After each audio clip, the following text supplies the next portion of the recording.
Hello दोस्तों, आज हम 12.1 का दूसरा प्रश्न हल करने वाले हैं।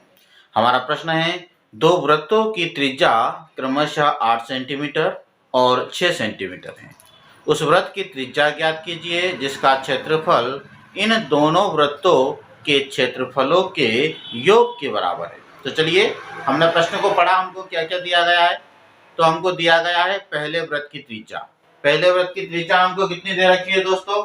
8 सेंटीमीटर दे रखी है ना। तो हम यहाँ पर लिख देते हैं 8 सेंटीमीटर।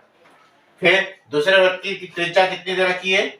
6 सेंटीमीटर, है ना। दो वृत्त है तो हमने पहले वृत्त की त्रिज्या को कैपिटल आर से नोट किया है और दूसरे वृत्त की त्रिज्या को हमने स्मॉल आर से नोट किया है। अब वो क्या कहते हैं कि जिसका क्षेत्रफल है ना, माने जो नया वृत्त बन रहा है उसका क्षेत्रफल है ना।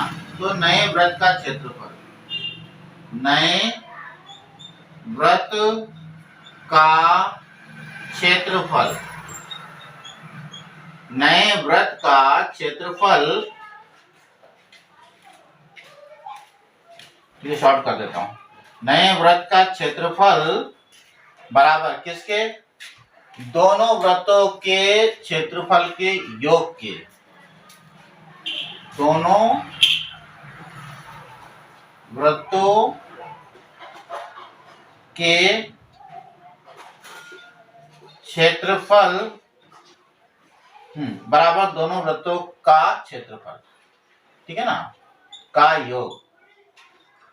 दोनों वृत्तों के क्षेत्रफल का योग।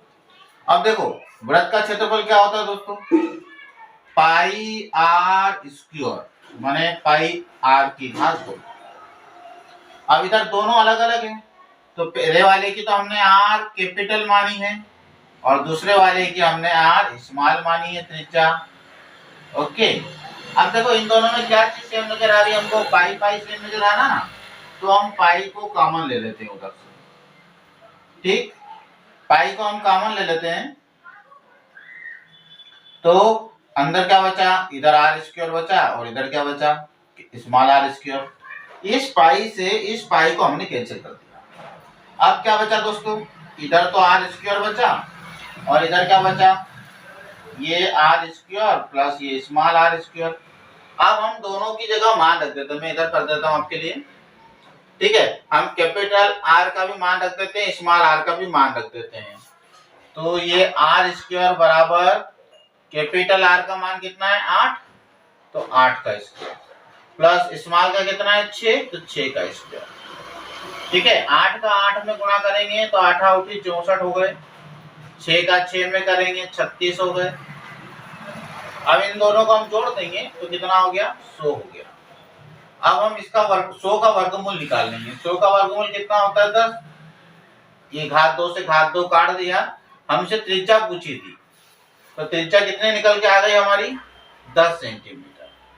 तो अतः नए वृत्त की त्रिज्या जो है वह 10 सेंटीमीटर है। अतः नए वृत्त की त्रिज्या 10 सेंटीमीटर है। दोस्तों, सवाल में कोई कठिनाई नहीं है। यदि आपको सवाल समझने में कोई परेशानी हो तो आप 2 बार वीडियो को देखें, आपको पूरा सवाल आराम से समझ में आ जाएगा। और यदि और कोई समस्या हो तो आप हमें कमेंट्स करके बता सकते हैं। दोस्तों, यदि आप हमारे चैनल पर नए हो तो प्लीज़ हमारे चैनल को लाइक कीजिएगा, शेयर कीजिएगा और सब्सक्राइब कीजिएगा। धन्यवाद।